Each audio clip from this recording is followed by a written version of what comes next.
That's right, y'all. Y'all know what time it is. And I hope y'all signed that waiver. Got all y'all scuba gear ready and intact. Because we about to go on that mission again. Yes, indeed. Right. We about to take y'all deep. Yes, sir. I am the splash instructor specialist who instructs specially, you did. I'm gonna make sure y'all got all y'all gear ready. He is the dive instructor who was gonna make sure y'all using everything right and gonna navigate y'all through all this shit that we call the deepness. And if I see one, I repeat, one flotation device as instructed before, you getting kicked off this excursion because you can't go deep if you floating, and if you float in the water, you're dead. And we don't do dead around these parts because we ain't liable for it. That's why you signed the waiver. But anyway, shout out to everybody from the Swivel Room, the whole squadron, my Avenger partner, Aubrey, aka Rico DeBarge, my man Tank, old man Ali, my man Eddie P, aka ED 2020. And as you can see, we got us a special guest tonight. So it's about to be on and cracking. You feel what I say? But with no further ado, let's get deep, straight to the point. It's like Outcast say, ain't nothing but king, and tonight, queen shit. Let's go. All right. What's poppin', baby? Oh, I can't call it. I can dig that. I ain't trying to call it because sometimes it be a bill collector and times is hard, funds is low, and I ain't got neither one. You feel me? Indeed. Word. Wow. What we got tonight on another Deeper Dives Dialogue Unlimited podcast. Thank you for joining us. Yes. We're going to talk about some things, right? Some good things, some deep things, some surface things, and get some things together. That part. Yeah, we're talking about relationships, situationships, men, women, unspoken expectations, and hidden disappointments. We got a special guest tonight. Might be a relative of mine, a very close one at that. And we'll call her Lisa. I don't know if she wants her government out here because I don't have my government out here, even though some of y'all know me. But why? Indeed. So, yeah, man. So what's been going on this past week? Everything and nothing in that order. In that order, yeah. In that order, you feel me? Mm-hmm. Just trying to navigate through the deep shit that we call life. You feel me? Or something like it. Yeah, man. Yeah. Basically. Basically. So we might be in a simulation, but hey, we're gonna make the best of it anyhow. Oh, most definitely. That's all we can. That's all you can do. That's all you can do. Can do, man. For real, shoot. Because if you ain't making the best of it, you making the worst of it. And I don't deal with bad shit.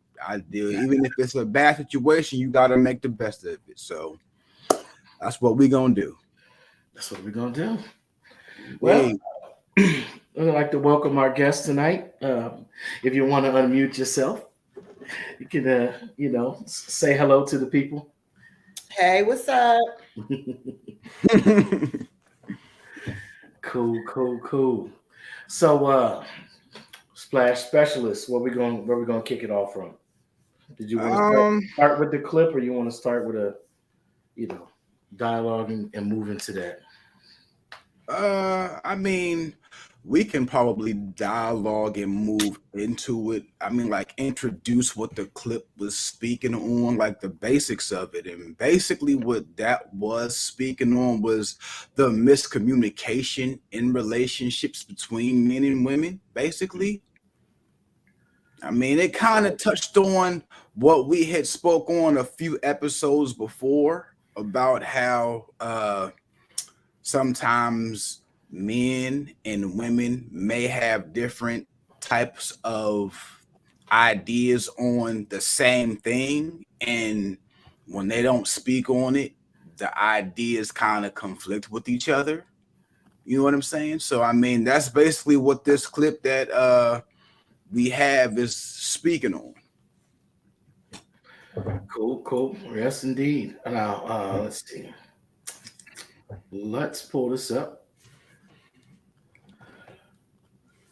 Let me go ahead and share the screen.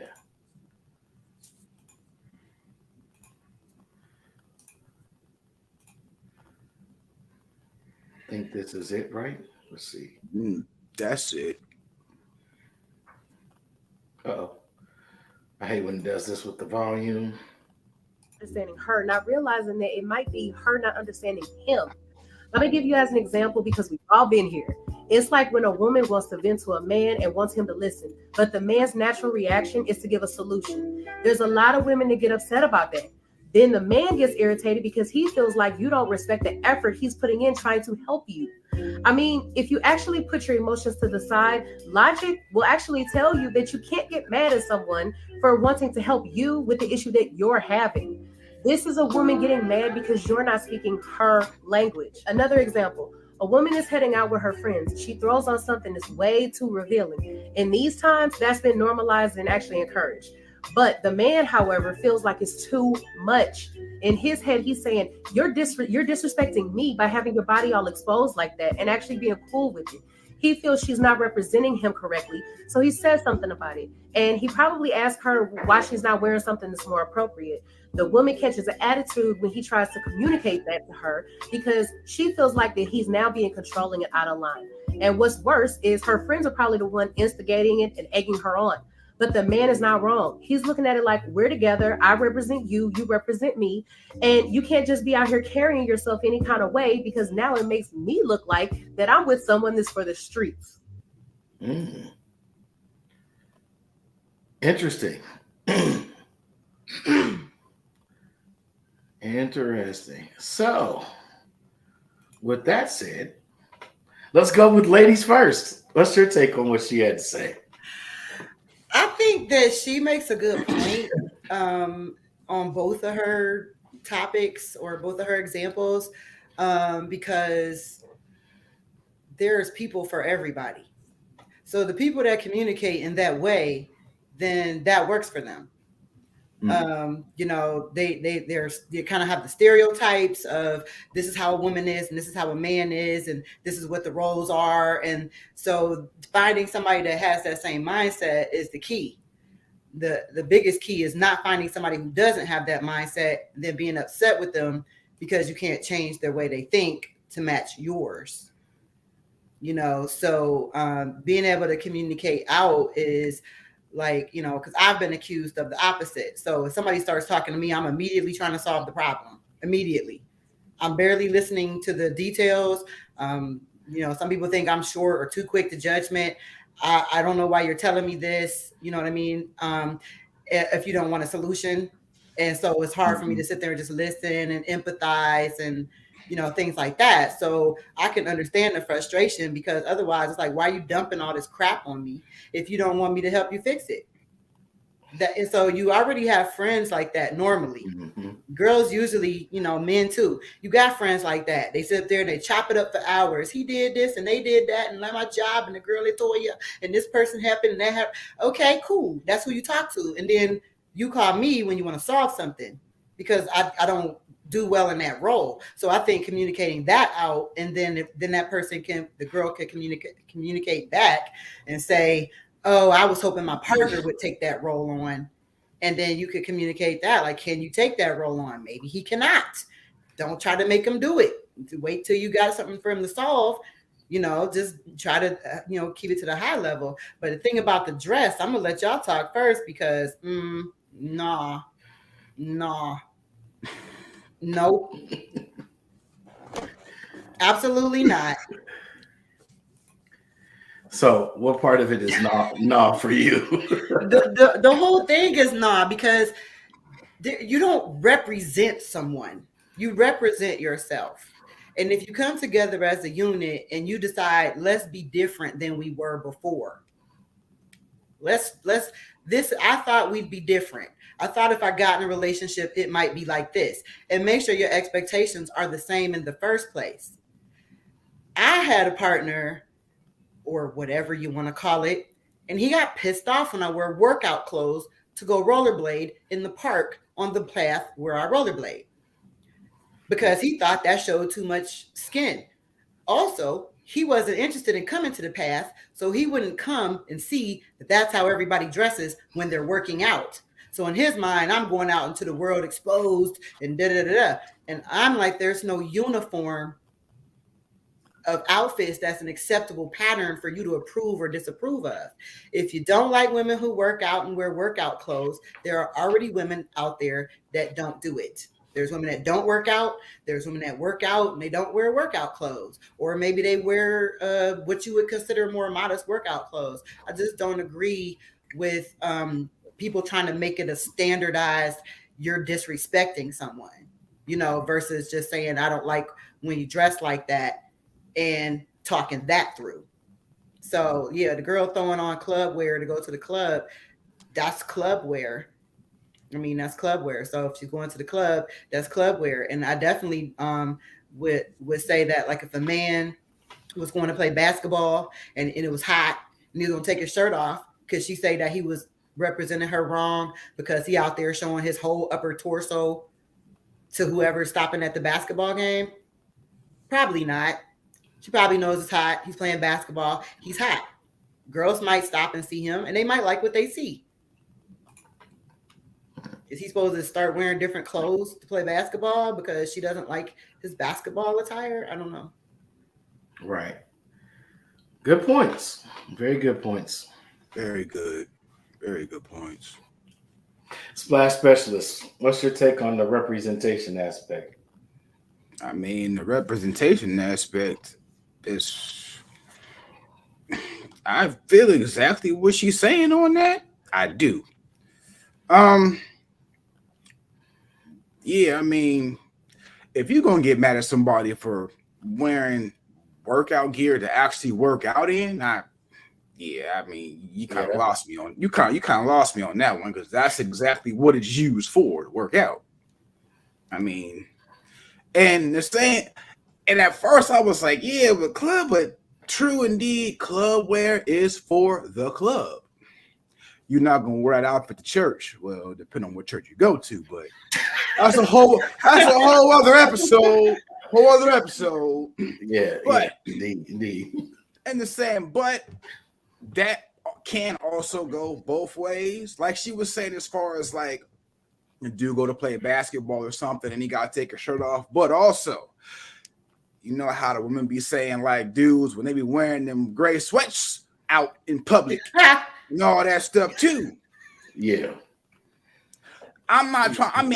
Listen, I wear, because it be hot as a mug down here, and I wear sweats all the time. I be getting the pat down all the time to make sure that I'm proper in what I have on. They don't want you walking around like Kevin Hart's daddy. Look, talking about they're gonna learn today. And the thing is, some things you just can't help. I'm sorry. I go for men and women. You know what I'm saying? Depending on how you are built, there are some things you just can't help when you put things on, regardless. So, depending on who you're with, they have to have that mind frame of, I'm not being insecure with who they are and who they're with either. If they have trust issues like that, especially if you haven't given them anything to not trust, then that's clearly on them. Okay. All right. Fair enough. I would say that I'm somewhere in the middle with that. I think I agree with Lisa that you got to have that understanding from the gate. That's not something that you just spring on either person.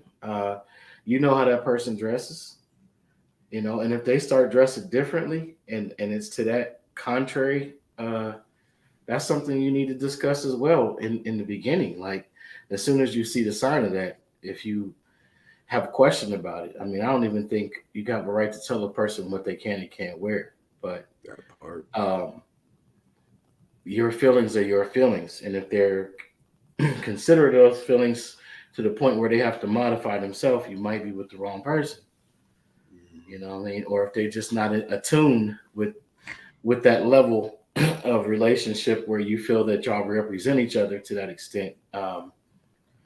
You know, once again, it's got time to reevaluate, recalculate, recalibrate.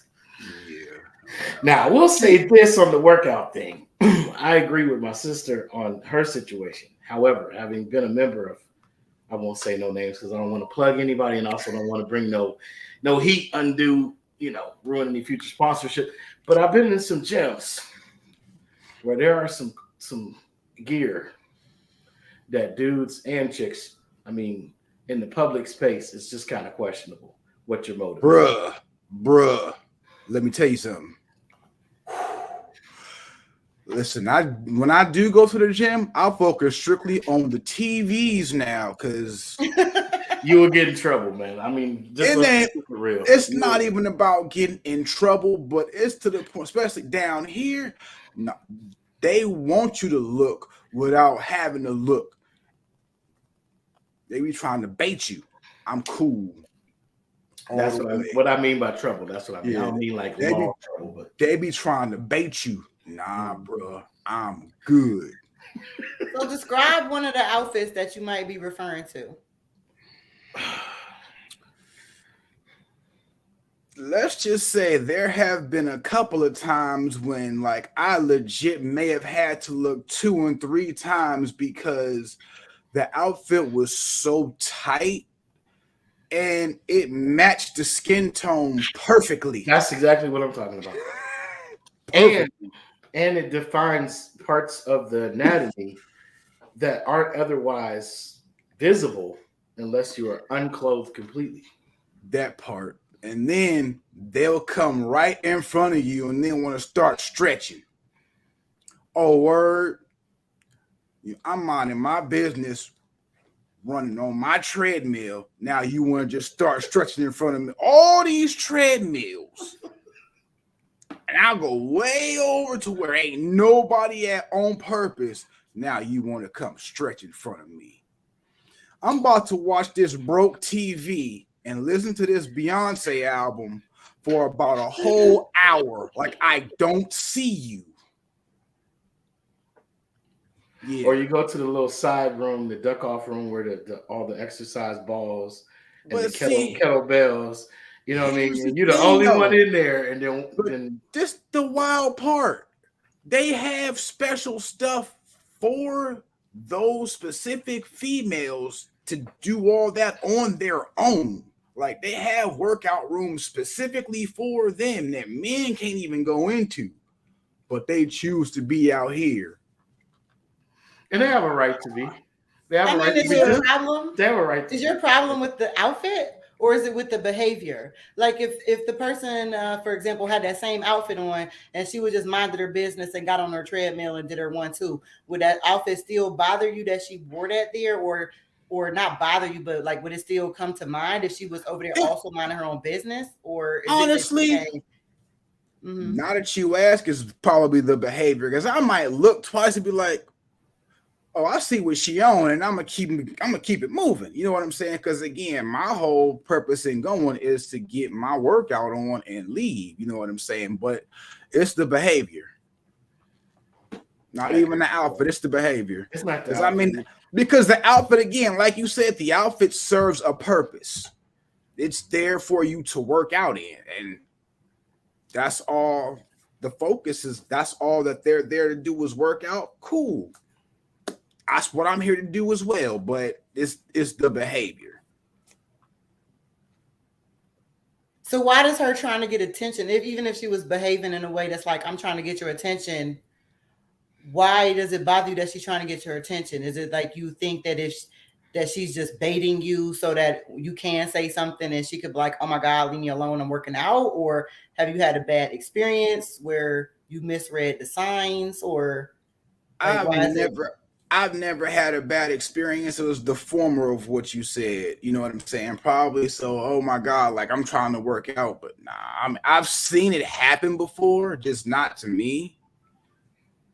But I don't trust it. I've seen it happen too many times, and nah, I'm good all the way.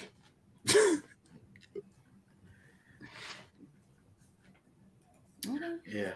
Okay. Yeah. For me, it's just a question mark. Like, it's not so much that it even bothers me. It's just, what's the motive? What's the intent? Is it just to be comfortable working out?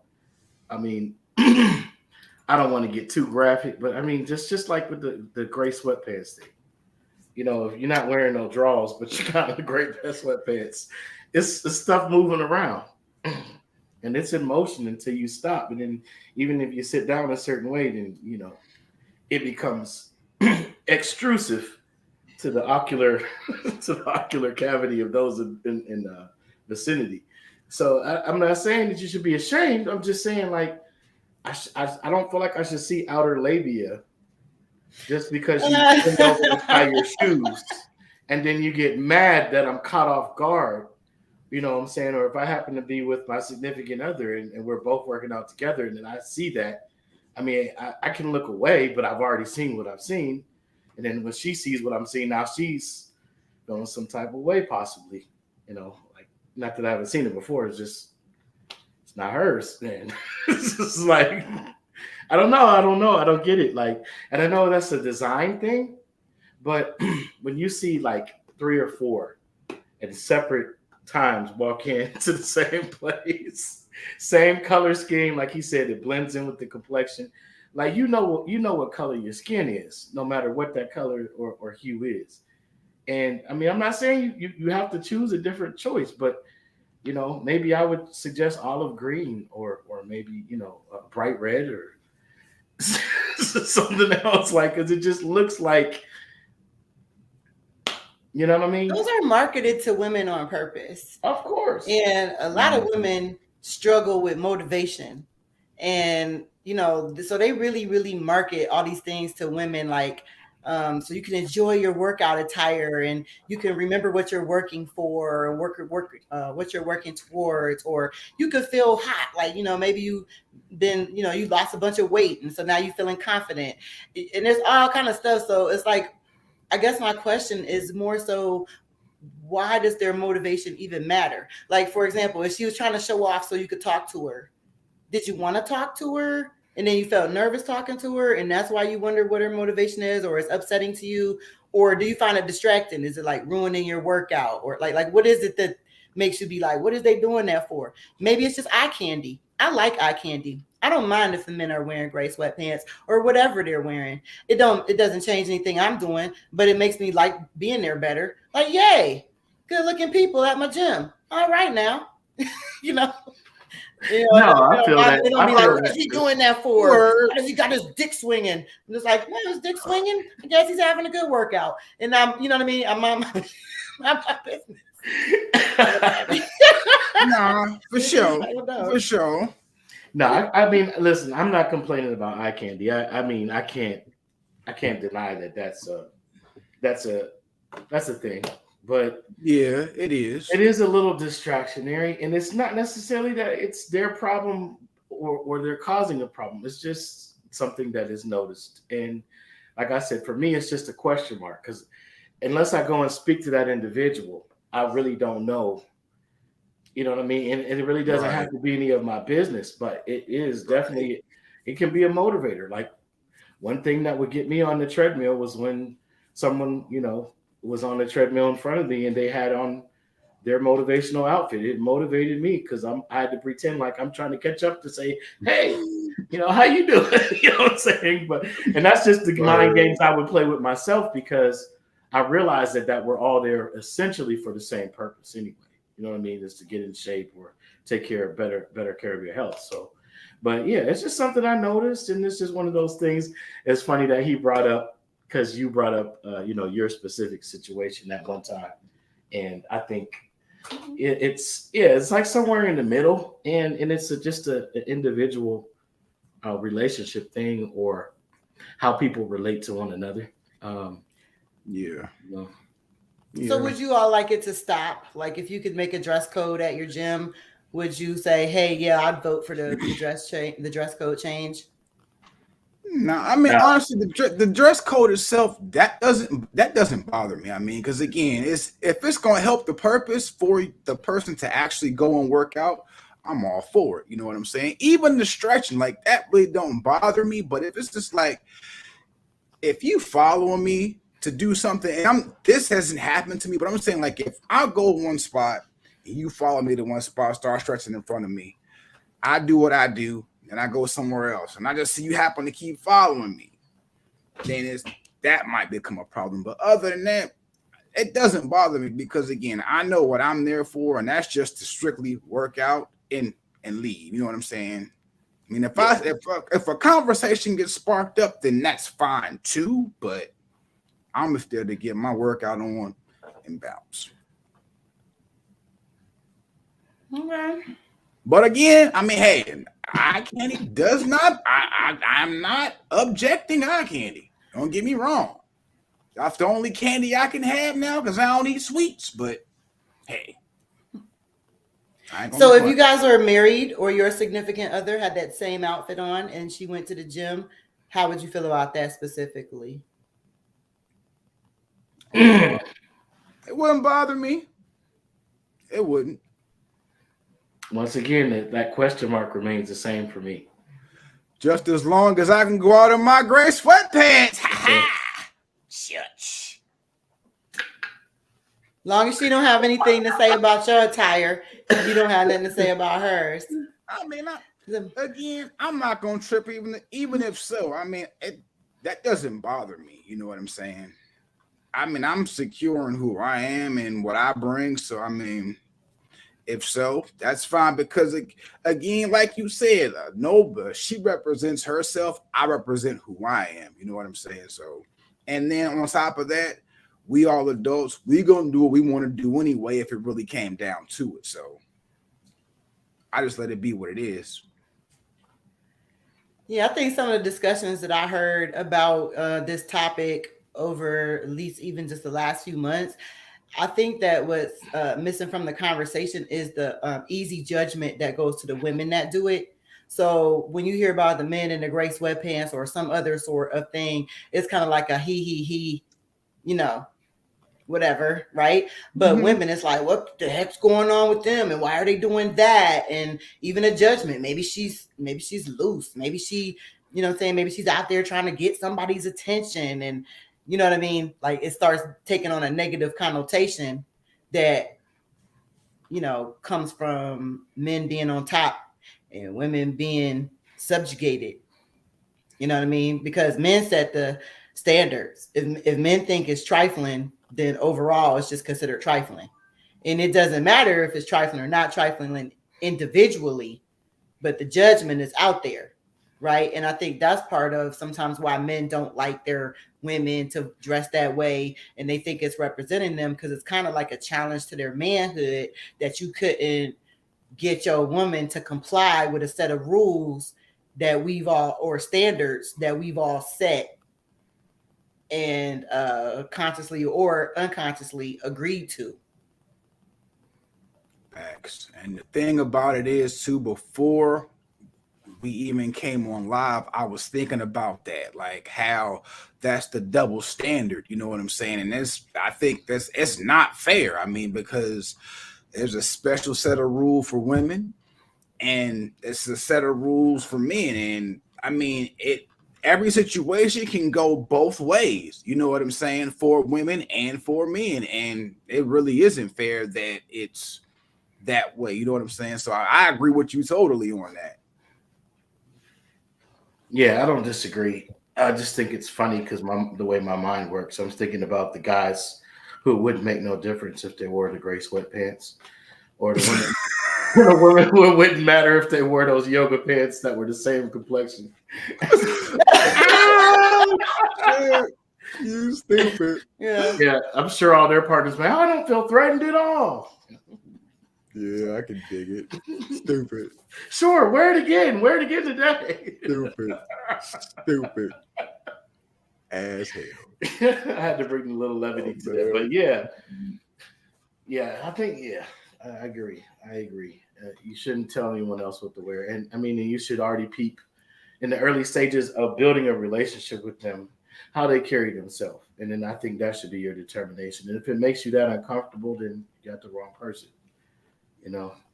Not even just so that, half of the time you gotta think about it like this too. Half of the time you getting upset with somebody with what they got on when you know damn well they had the same outfit on when y'all first hooked up. So it was cool then, why ain't it cool now? Well, that's what I'm saying. Yeah, exactly. Yeah. I think sometimes people go too fast when they start getting in a relationship or a situationship, and they haven't allowed enough scenarios to play out before they decide to lock it in. They see something, they like it, they like the surface level, the person's funny, they cute, they smart, whatever, and now they ready to lock it in. So you don't know what they wear to the gym, and you don't know that they like to club every weekend, and you don't even know all that yet because you was like, oh my goodness, I like them so much, I gotta hurry up and seem real close to them so we can accelerate this to the next step I'm trying to go to. And then if they're game and they're organically attracted to you as well, and it happens fast for you, that's locked into your head. That's like a man thing I've heard about, where that now they're in that category of the women that move too fast. So in order for you to keep a woman like that in that insecurity level that you're going to have, automatically have developed because you didn't take enough time, not let alone if you were already insecure as it is, now all you can picture is her doing the same thing with everybody else. You can't picture that she never does that. They even all the math they talk about, like if a woman says this many, you got to double it. And I was like, oh no, I was telling my real number. If they doubled that, they was like, streets. I didn't know you had your own math book. He was like, she said this, then that means carry the 3. You know what I'm saying? So it's like all those things that come out of what they're calling toxic masculinity. It's just all those rules and standards that were set by other men before you and ahead of you that they passed down to you, and they put a significance to it that's only for other men. So they didn't put enough standards in what is it like to actually get to know a woman. So like, yeah, if you had gotten to know her, you would have seen how she is. You would have seen if she's flirtatious or if she's not flirtatious. You would have seen what flirting even looks like for her. You would, but you didn't do all that. You hurried up in there so you could lock it in cuffing season or whatever the case is. And now all you're doing is looking at like, oh man, because really it's buyer's remorse because you didn't take enough time and you already developed your feelings and you already brought however you felt about everything with you, and you don't make it individual. Because once you start dating somebody or whatever, you start looking at them like the opposite sex. Instead of being like, this is my partner, I'm trying to get to know them, let's go through this journey together. You immediately like, okay, now we in the man versus woman thing. Let me see how she might be trying to get over on me. They say, oh, if you look like this or you wear that, then other men might be trying to talk to you. Yes, and if you pick somebody attractive, they probably will. And then also you should know her well enough to know if she would talk to them or not talk to them. Facts. Man, I wish you had a bomb to drop because she just dropped bars. Yep. Bars. It's coming. Like, share, subscribe, help us out, help brothers out. Yeah, let's go. Bars. You can get the sound effect going. Major facts. Man, I'm trying to tell you. Oh my gosh. The buyer's remorse that's to go right along with the unspoken expectations and hidden disappointments, that become arguments and contrarianism. You say tomato, I say tomato, so on and so forth. And I hate that. I hate that dynamic because I don't think that dynamic should exist in male-female relationships. Maybe a brother and brother, maybe sister and sister. But yeah, I don't feel like that should exist in that dynamic whatsoever. That's too much angst. That's too much negative energy. You know what I'm saying? That part. And what's sad about it is, like, from what I have seen in a lot of relationships, that's like the norm now. You know what I'm saying? Toxicity is becoming the norm, dude. Like, and it's sad. Like, really sad, you know what I'm saying? Like, when you just expect that, Right. There ain't no kind of foundation to build on, and you already know without a foundation, the shit's gonna collapse. So it's just a matter of when, and then you expect around, oh, this time is gonna collapse. So now you just preparing for it. Yeah. And it's like, unnecessary. Like the wait for it in 5, 4, Right. 3, 2. Right. I'm about to go. Right. I'm not about to listen to this bullshit. You know what I'm saying? And then Right. Yeah. Exactly. Yeah, man. Facts. So another thing I wanted to touch on, or I wanted to let Lisa expound on.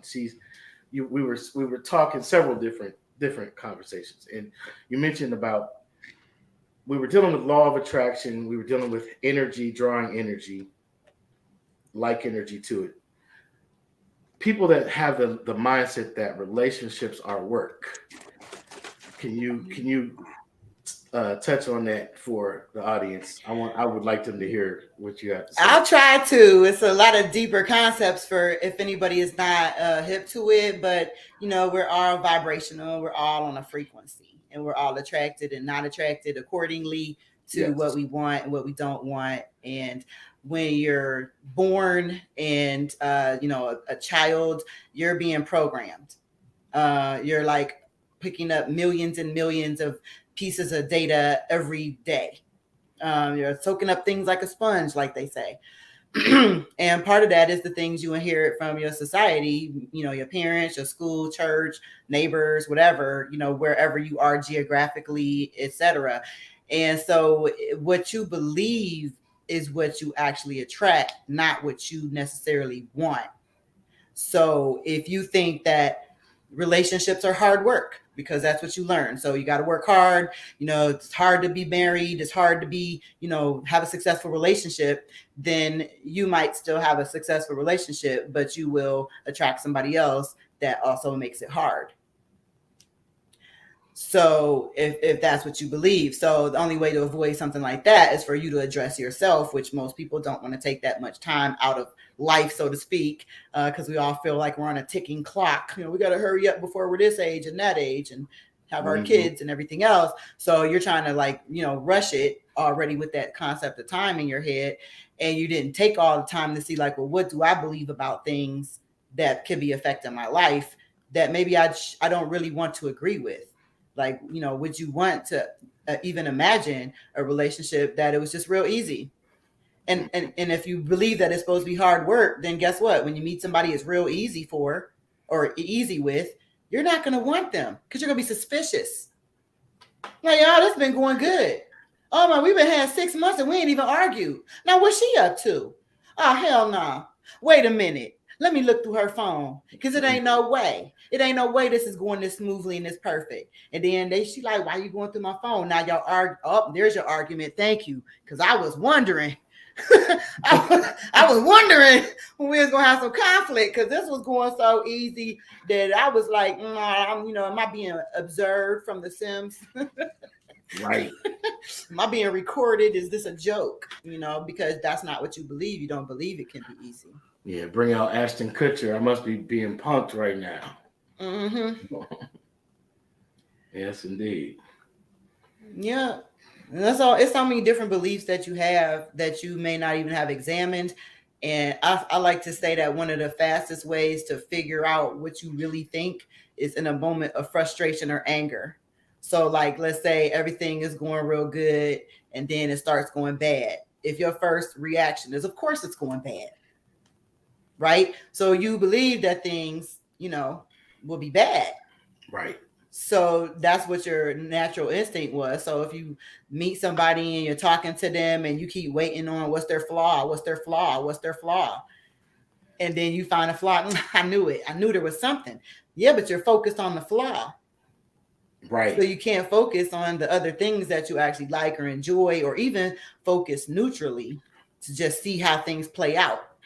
You already kind of have in your mind what women do and what men do. And if things are going too well, there's actually a problem you haven't detected yet. And, and so that's how you're operating. So no matter what's actually happening with that person, you're still operating like there's going to be a problem. There's going to be a problem. You're giving off problem energy. Yeah. Yep. And that's all you can expect at that point is where the problems are going to come from, because it's just a matter of when at that point, not how, not if, rather, but how and when. Mm-hmm. And people want to hurry up and have the problem too, right? So you can decide if you want to deal with it or not. So you want to rush the problem. You don't want the problem to happen in a year or two after you know them very well, because then you'll be attached and you might put up with some bullshit that you really don't want to put up with. So you want them to fuck up real quick. Like, what time is it?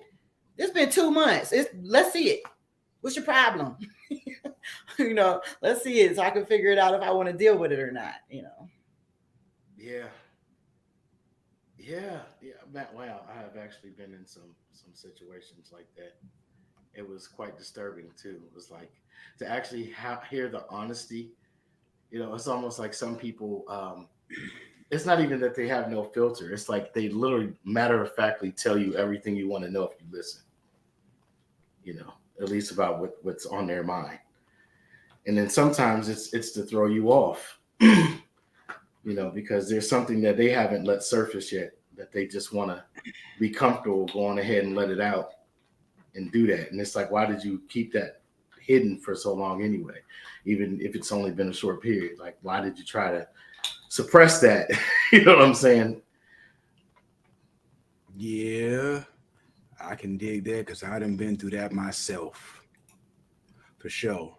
And I'm only being quiet because I just hope that people is listening to all this game that's being given. We need her Cash App so y'all can donate, because this is some fire shit. I'm just saying. I'm about to put her Cash App on this. Like, I don't know my Cash App. I got it. For real. Yeah, all this. Yeah, this is real essential. Essential to that. Legit. Yes. Going off of what you were just saying, Justin, I hope you'll jump into is that, when you putting out that certain energy, you're still putting out that energy, right? So when you're saying like, well, why did they wait until this time or wait until that time? Because something about them knew that you wouldn't like it. So my thing is, if you feel that somebody's camouflaging something from you, then that was your time to exit. If you don't like people that do things like that, right, then you're done already. But see, a lot of people like to wait around until they have something with like concrete proof or concrete evidence, right? So you're trying to wait until the shoe drop. Don't let her drop the shoe. I already don't like how I'm feeling when I'm around you. I think we're done here. Right. I don't have to wait until I'm like, that's why I was feeling it. Yeah, what are we, detectives? Like on the first 48, we discovered your first mind. And a lot of times too, it's not what they say, it's what they don't say.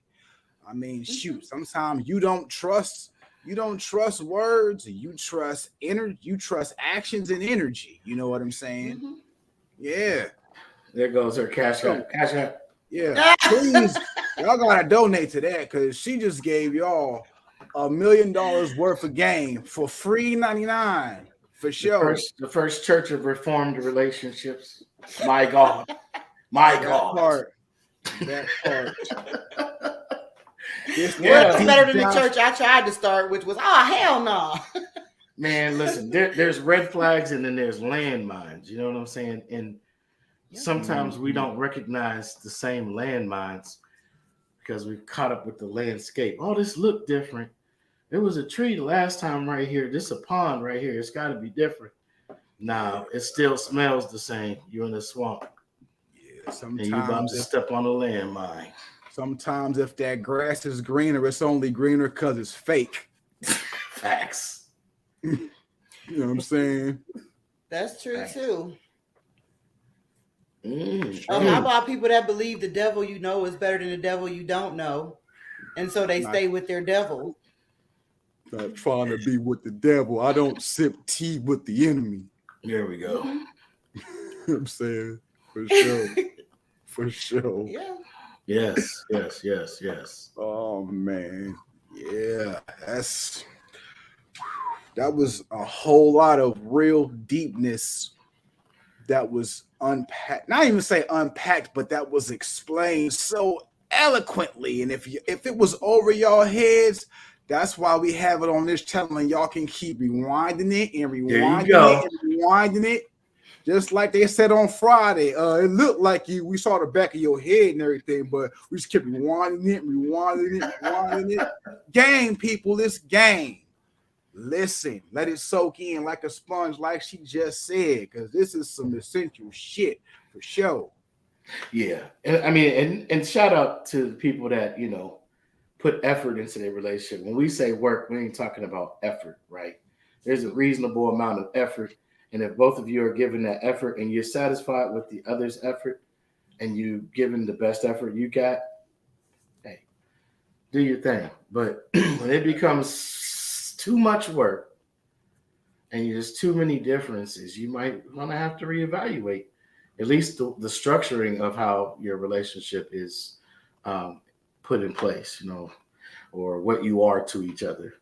I mean, sometimes husbands and wives get a divorce and 10 years later they realize that was the one. It just was the wrong timing. It was too much shit that y'all both needed to get done in order to really come together successfully without it being too much work. Yeah. You know what I'm saying? Indeed. And at the same point too, everybody does not mature at the same time, and maybe they were right for each other. Like you said, that timing wasn't right. Somebody's maturity level wasn't right at that time. Mm-hmm. So maybe 10 years level, somebody's maturity caught up with the other person's. I'm gonna 9 times out of 10 say it was the man's who caught up with the woman's. I'm just being honest. Well, you know what? There was a time, and maybe that time still is present, that is the case, and it has been the case. But there's been a phenomenon. Let some of the older generations of women, we were going to do a generation show. We might still be doing that soon, right? But there's just some things missing. And it's funny because the older generation would have been the one culpable for passing those things on. You know what I'm saying? And so it's not to point the finger, but hey, once you hit the adult level, you got to work out your own mess. You got to figure it out. Oh, if it's going to be figured out, and you're right. Everybody does not mature at the same rate. They just don't. It doesn't work that way. And the sad thing is that some people expect for that to be once you hit a certain age, boom, you got it together.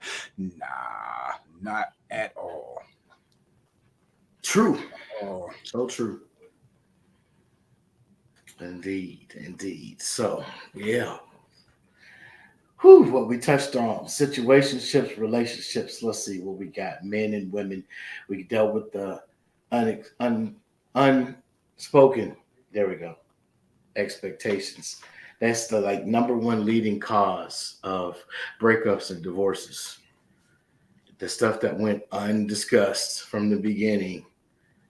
And how many times, and I think, my sister could say that she's probably heard this from some men at some point in time as well. So I don't want to just pick on one gender over the other, right? But I've heard so many times, you're supposed to just know. And I'm like, am I supposed to read your mind? Like you were supposed to? Yeah, you were supposed to read my mind.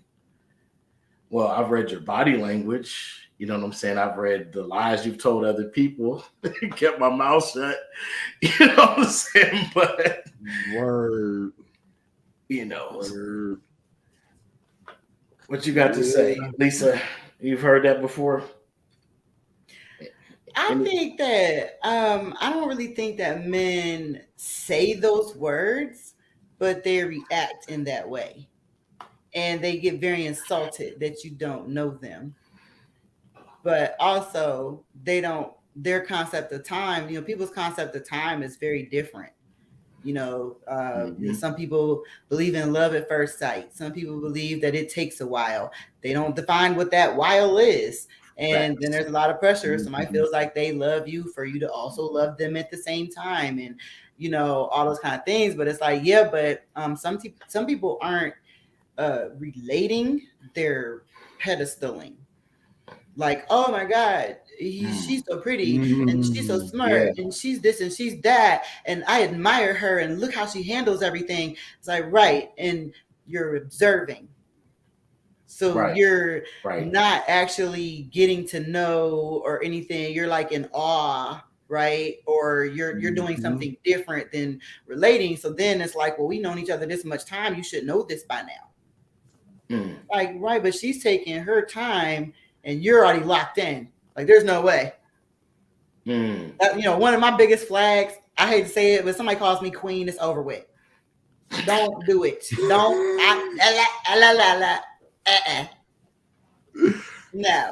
No, I'm not a queen. If we're not partners, I'm not interested. So yes, I would like respect and everything like that, but all that, we was queens and kings and queens of Africa. That is nice, and I love history when you tell it like that. But I don't want you to be like, so now we're also queens and kings. So do you feel like that's a form of not only just pedestaling you, but setting you up for some type of failure as it pertains to their expectations? Yeah, I think that they're like they're gonna be looking at history and they're looking at something else. They got some type of program. I don't know what that program particularly is right now, but they're expecting you to live up to queendom.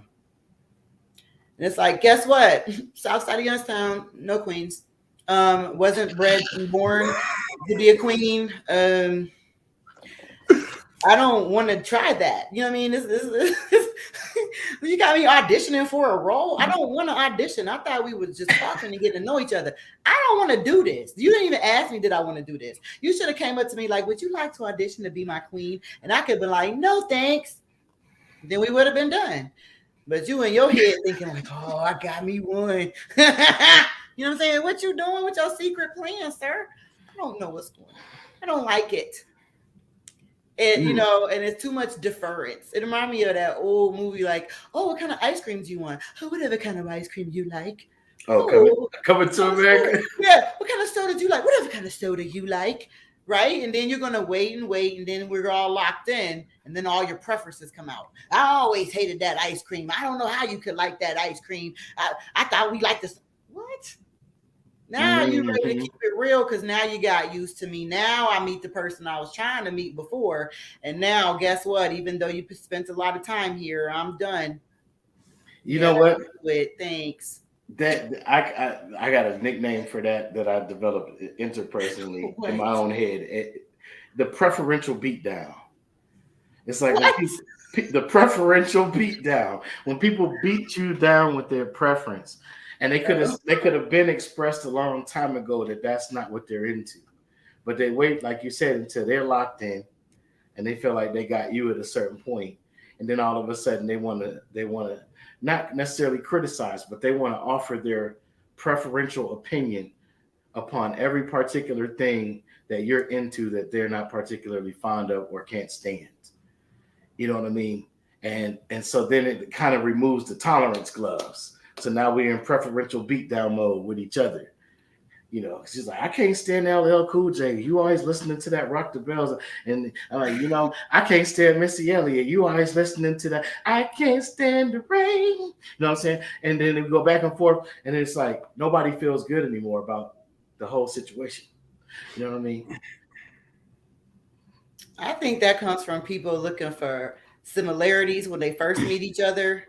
And then once that, maybe they call it a honeymoon period or whatever, once that little bubble bust or that honeymoon period is over, now they start looking for all the differences because they want to quickly identify the flaws.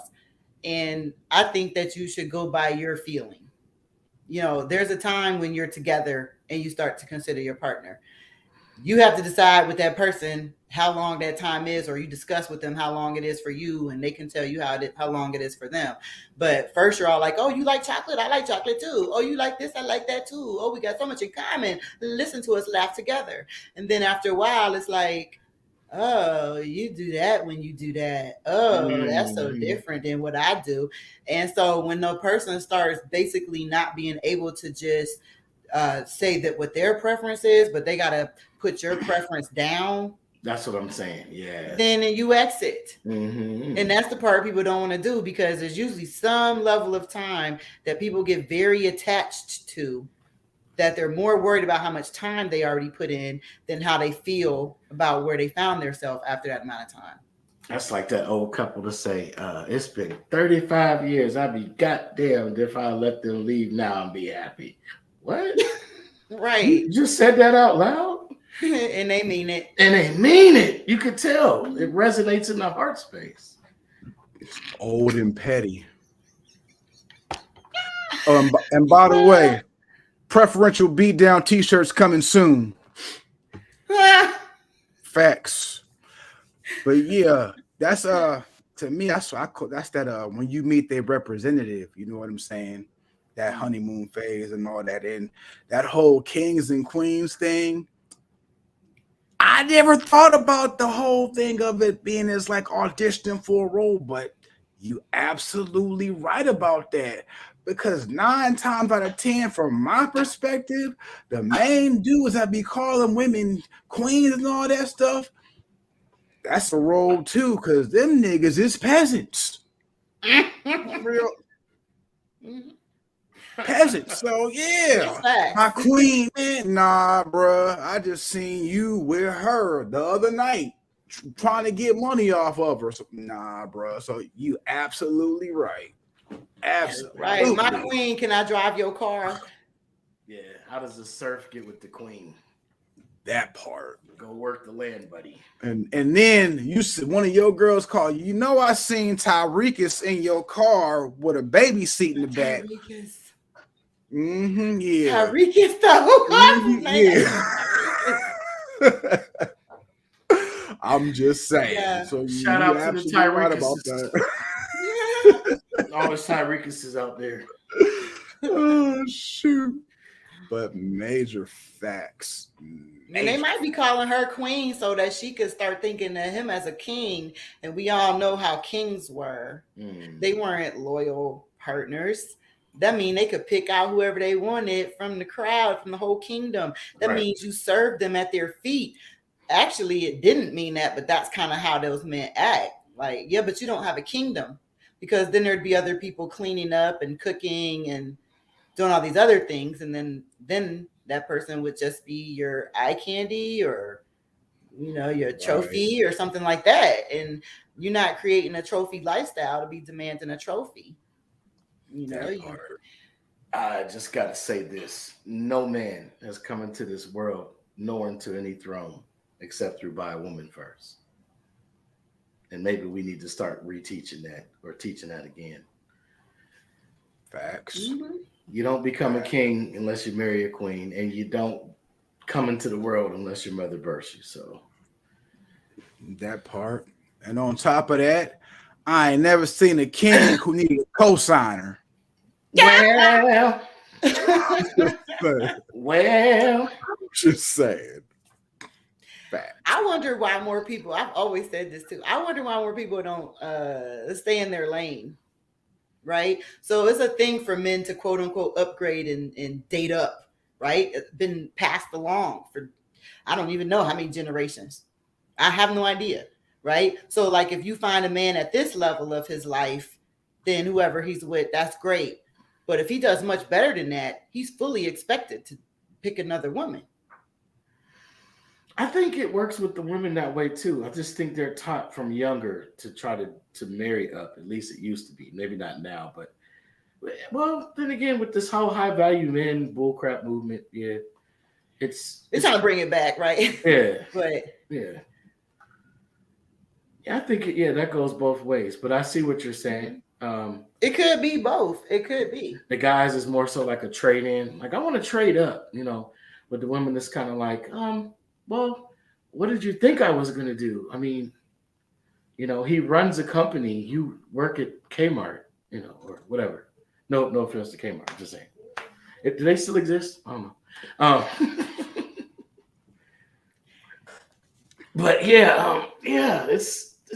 But it's different. Even when it's the same, it's always still different, right? So if the man trades up, it's like, of course, like I mean, what did you expect him to do? That's, of course, he only picked you because that's all he could get at that time. Or, I mean, that's not really what he wanted. He knew he wanted something different or what he called better, but he settled for you. But now that he's doing what he always hoped to do, he's expected to upgrade. And it's kind of like a, I'm saying, a pat on the back, right?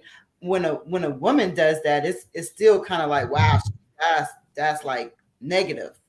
It's good for her, but it's still viewed as like, wow, you played him like that. Like, okay, so you left him because of this, and so it's like, what I mean? Like, even when it's the same, it's still like the negativity from any of these situations always reflects back onto the woman. Why didn't she choose better before she got pregnant, before she had a kid? Why didn't she wait longer or take more time or guard the gate or figure out what she wanted out of life first? Or, what I mean? Things like that. And men are just expected to be able to make a lot of mistakes and find their way. Well, see, yeah, I agree with, but here's the funny thing with men, right? Unless you're a conservative political pundit speaking on cultural issues, right?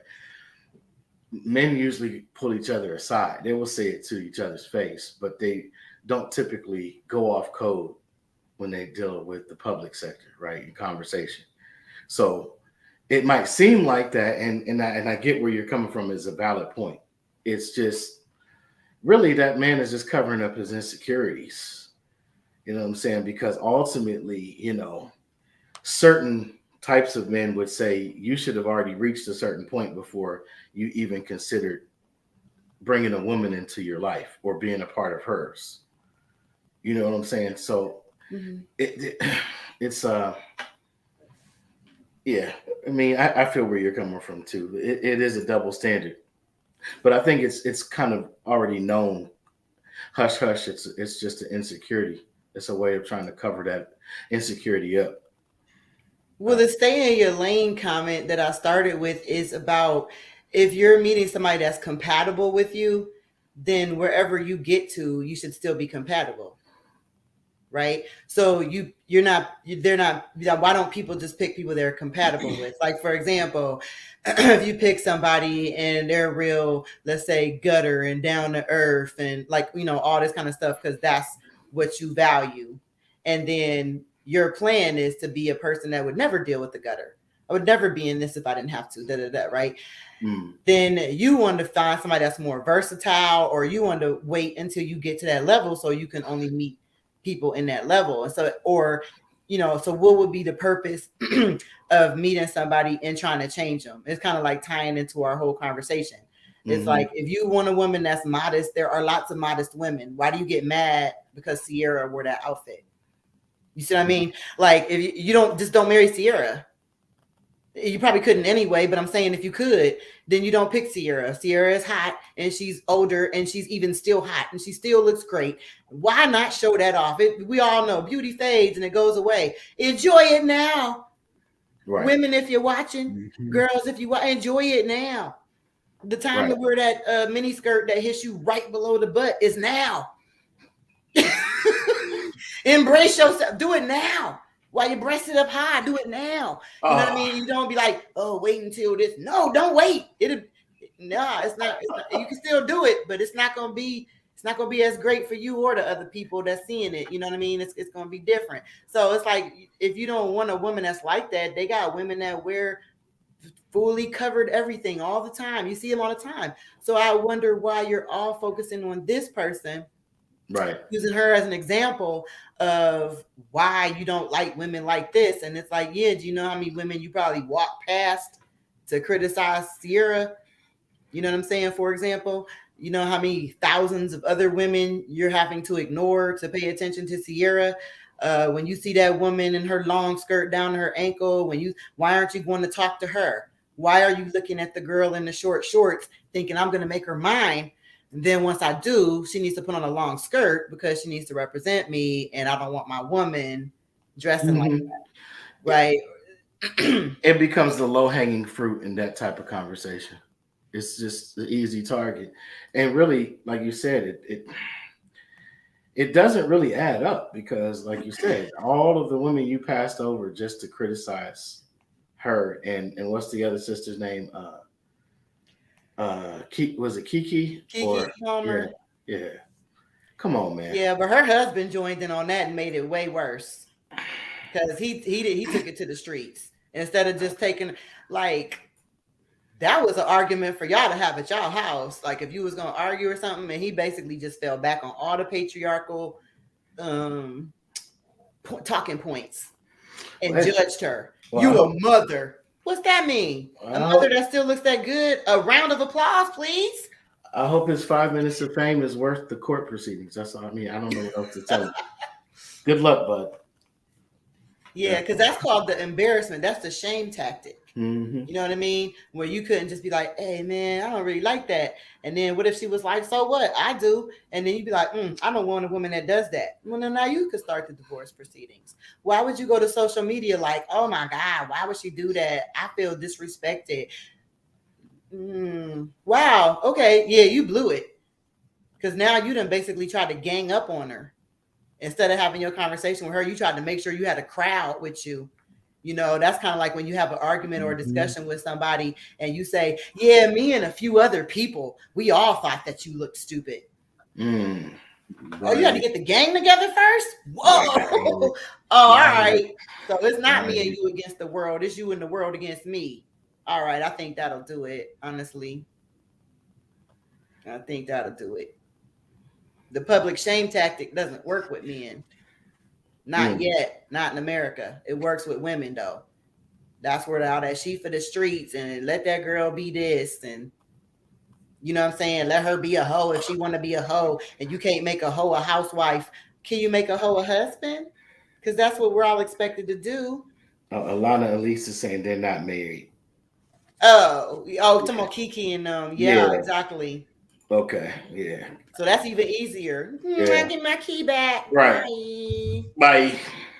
Yeah, my key. Put it on the table. Thanks. We'll be seeing you now. Sound like he was trying to get a position in the Mona Scott Young series, a new spot on one of them shows. You feel me? Oh yeah. Mm-hmm. That's what it sounded like he was trying to do. Mm-hmm. Yeah. Yep. Exactly. Yes, and that's the thing when you don't even know. It's such a prevalent attitude that you don't even have to know who the woman exactly is or who the man actually is because it's such an ongoing conversation. You know what I mean? It's all and it always still reflects badly on the woman. I mean, people was mad, for example, at Sierra. You know, she first of all was like, "Oh, Sierra's too good for Future," right? Then she's with Future. Then they have a baby, and then Future dogs her like you would expect Future to do. And then everybody's like, look at what. And then she moved on, and she got somebody better. Then they wanted to come for the dude she got with. Look at this cornball dude caring about his family and being a regular husband man. What kind of cornball dude did she go get? You know, right? And then okay, well they happy, so who cares? Right. Why do you care? Future's got plenty of women, as he so stated and demonstrated. So why are you looking out for Future? That what you want her to be heartbroken first, gain a little bit of weight, her skin to break out, lose some hair. Then you'd be like, that's the proper grieving period. Now she can move on. I'm not sure, but that same shame never comes to Future. I don't care how many kids he have. It's never like shame on him for having so many kids. It's no shame in it. No shame in him being the hoe that he wants to be. No shame in him rapping about dogging everybody. Nothing, no shame in it. But it was like, oh God, look what Sierra's wearing. And it went on and on and on. And so that's what I mean about, like, yeah, there's really no consequence. Like you could say men have the same thing and women say the same thing about them, but there's no real denigration that happens. There's no really bringing anything down of him. None of his CD sales or downloads are going to change.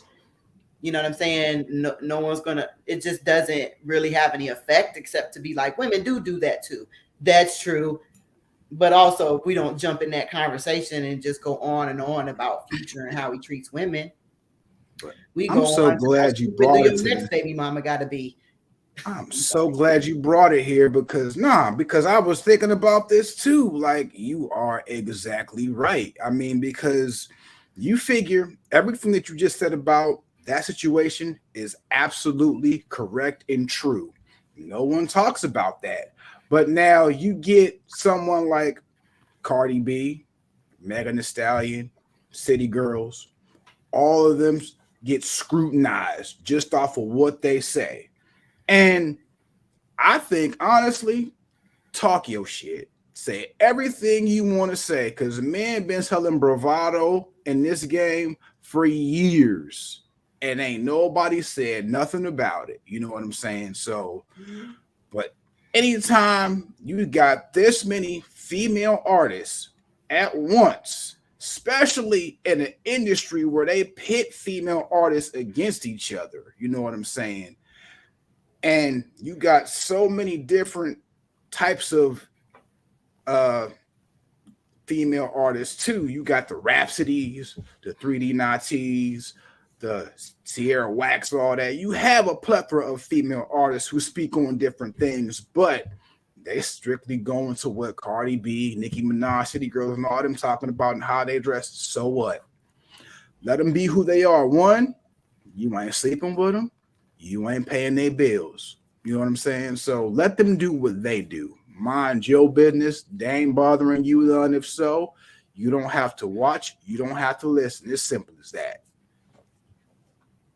Yeah. So yeah, that part. So interestingly enough, man, with the lyrics, like you brought into the thing, the double standards with that, it kind of cuts both ways. Like, which one of them was it that was a setup queen? Would get dudes robbed? I think Cardi said that. Right. I think she said that, but somebody rapped about that shit too. Even though still, it's great content. Yeah, but entertainment. There's other people getting indicted for their content. And I'm just saying. I'm not saying she should. I'm just saying it's some things is kind of like if it was. I feel on that too, but some of that stuff that they be talking about, that's some of that stuff that I'm not gonna speak on here because I'm not about to be incriminating myself and I had nothing to do with. Right on. Allegedly. We're gonna sprinkle allegedly on all this. Allegedly. It was rumored. Craig and them told me that. What had happened was. Yeah, that one time, for sure. Yeah, but yeah, I agree. It is a load of crap. I mean, think about how they drag Jada Pinkett and how they still coming up with content based on the fact that Will Smith smacked Chris Rock. Right. Yeah. And it was like they talking about August Alsina and she groomed him and they blah blah blah. When Will Smith was up. Right? Nobody was being bothered about that. They wasn't worried. They, saying they rumored to have an open marriage, and they was like, mind your business. We do what we do. They still been together all this time, despite rumors, despite anything else. And then August Alsina come out and be like, hey, I mess with you. And everybody like, oh no, you're a mother. Okay. All right.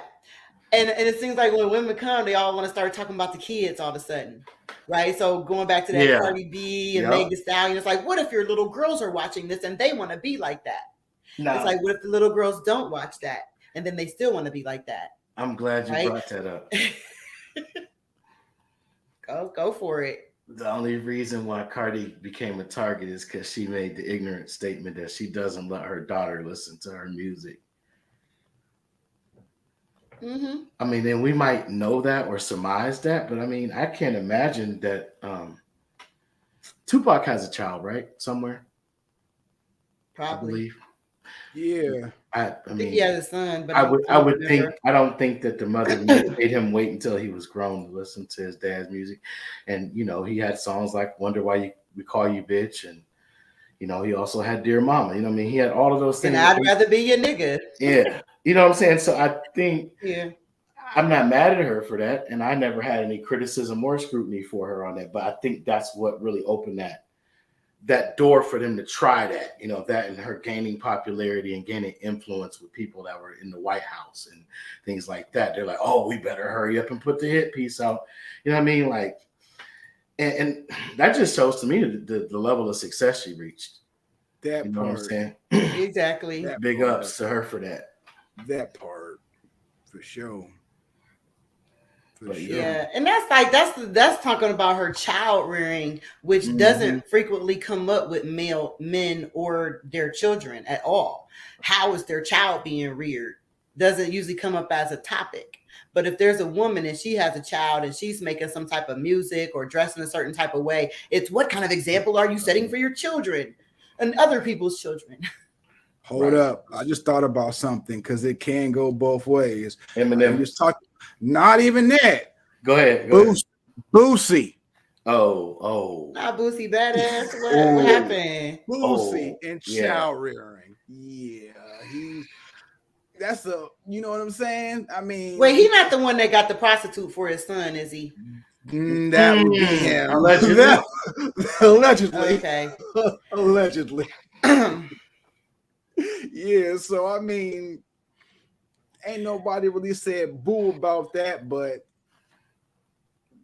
that fits exactly to what she was saying about the whole double standards.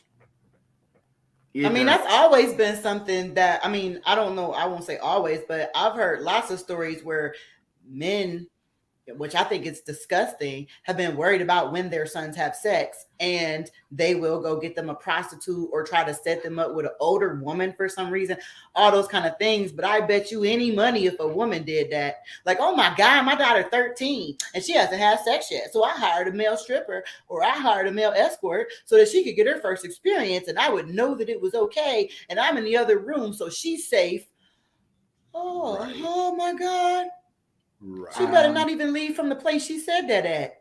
Right. Yeah, She'll probably be prosecuted. They'll find a law in which you're not allowed to do that or something. It'll be a dragon of a century. I think they all should be. Anybody doing that, and I mean, and I know they should. I know some people who allegedly I might know have known personally in another lifetime, possibly in another city far, far away from my hometown, that might have had police officer parents that might have done something like that. And I just really like, whoa, wow, interesting. But yeah, and I also worked in a behavioral teen lockup where, 13-year-old girl proceeded to tell me about her and her mother being in the same room doing that.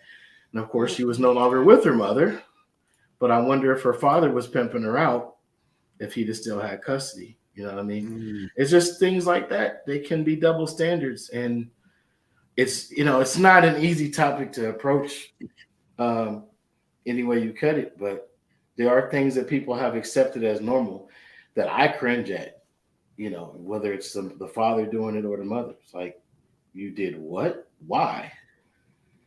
Yeah, my dad handed me a stack of porn. How old were you? 14. Why?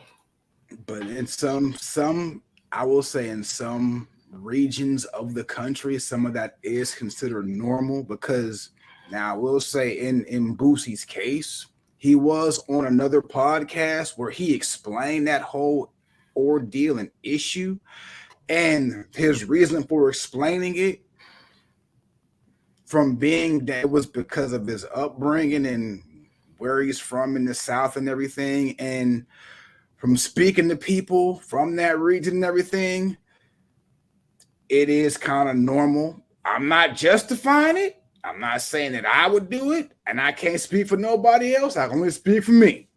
Right. But, so what you're saying is, in that area, because of certain occupations, it was normalized amongst those people. Allegedly. Like James Brown growing up in a brothel and Richard Pryor growing up in a brothel. Allegedly. According to themselves.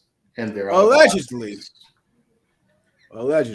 Just saying. This is for educational and entertainment purposes only. Any views and opinions expressed by the diving instructor, the splash specialist, or any other guest on the Deeper Dives Dialogue Unlimited podcast. But speaking of expectations and everything else, wouldn't that be something to discuss with somebody before you got into a relationship and started having kids with them and stuff like that? You don't know what their philosophy is on all of these type of things. right? But you do feel some very strong way about it. So how interesting that something you feel a very strong way about may not have come up with somebody that you decided to sleep with, or potentially impregnate or get pregnant by, or whatever. Like, oh, when your son gets 13, what should happen? Why are you worried about when your son has sex? What does that mean? Why do you care? I wonder where that came from. That's something I don't know. That whole idea of continuously worrying about when your son has sex and who he wants to have it with, and making sure his first time is with a woman. What if he didn't want to have sex with a woman? I'm just saying. So then you, that's a whole other can of worms. I almost went there because let's not do it. But if that's your vantage point, not you, but I'm saying if that's a person's vantage point, then don't throw stones at the person with the transgender child that wants to transition. Anyhow, so I just had to say it's the minding of thine own business for me. Right. Your own.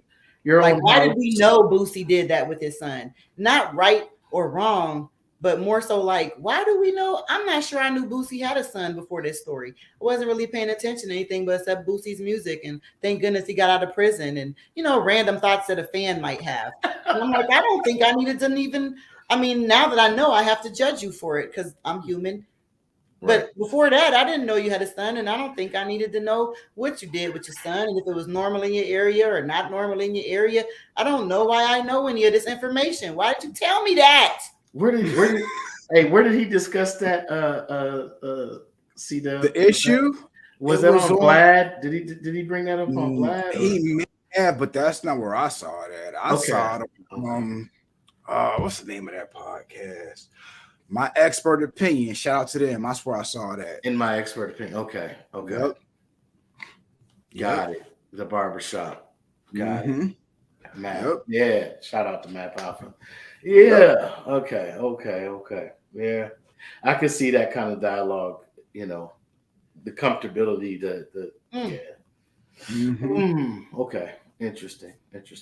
Yeah, man. Speaking of all the things you should have kept between you and your friends, I'm just saying, if it's normal with y'all should have been the only ones talking about it. I saw a little video. It was a video clip. That's how I found out. Yeah. And I was like, no, this for me. It was like when I seen that T.I. thing about his daughter and checking for her virginity. Oh, no, T.I., I don't know that. I don't. Y'all mind y'all business. So I do miss the days when I could just enjoy my artists and their music, and I didn't know what was going on with them the rest of the days of the week. I just liked them, and I listened, and I banged, and I rocked it, and I repeated, and I made up my little dances to it, and then I moved on about life. You know what I mean? And I'm like, now I got to see that T.I. got a toxic situation with his daughter. I don't want to. I didn't even know T.I. had a daughter, right? I'm not keeping up, so I'm just like. Right. I guess they had a reality TV show. Thank goodness I don't watch those. It was just like, stop blowing everything for everybody. Go mind your business in your household. And then I don't know what the wife had to say about it or nothing. It's just kind of like, that's really a lot.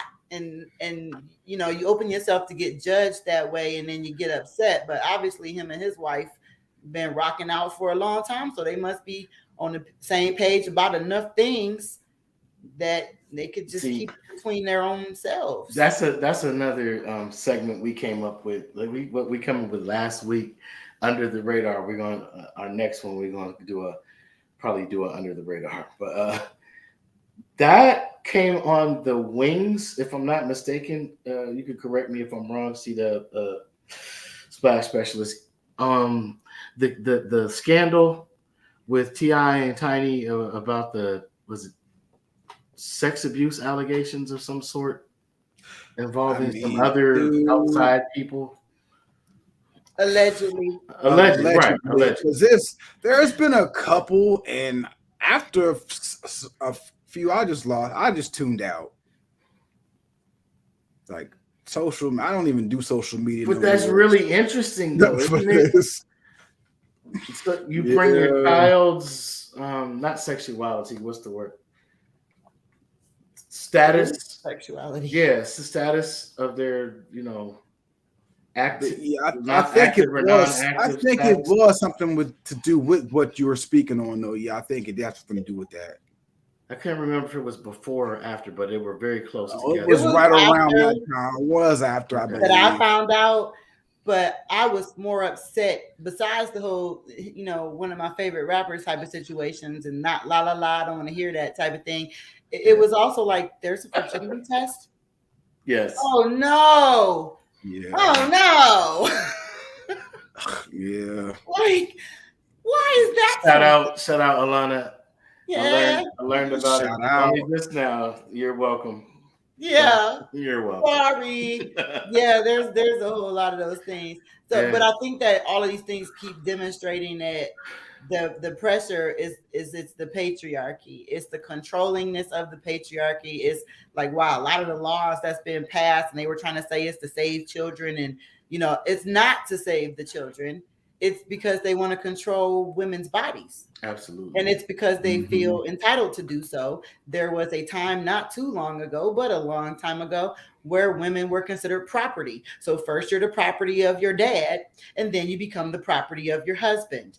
And they didn't like single women. They didn't like widowed women. They did, all of those things were a threat to the system that they wanted to set up.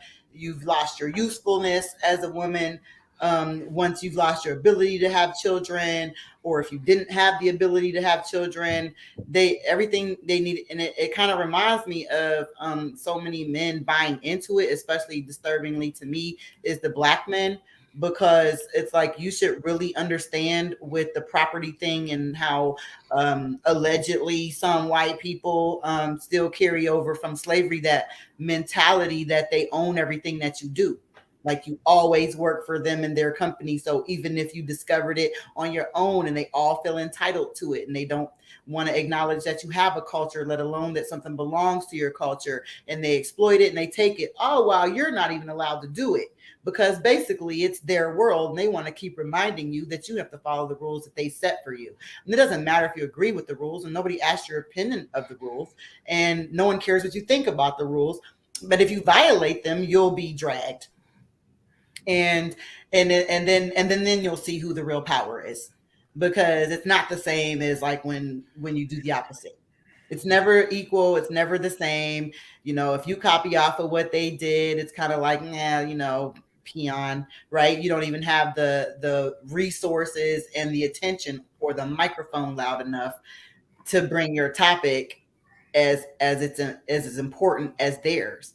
And it's kind of the same way to me with men that's buying into the patriarchy, and they're embracing what I call the toxic masculinity as an opportunity to be on top, because you're on top in the patriarchy. So this is one time when you're not at the bottom. So in the racial patriarchy, trademark patriarchy, y'all. Patriarchy. T-shirts coming soon. Coming soon. Patriarchy.